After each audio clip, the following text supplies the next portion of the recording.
Heat oil in a vessel. Add cumin seeds, sliced onions, chopped garlic, and saute for a few minutes.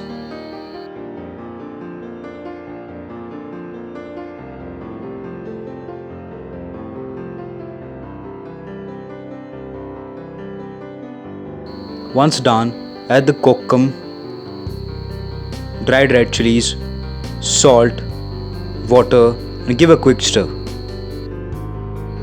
Add the okra, which are cut into pieces of 2 or 3, and give a quick mix.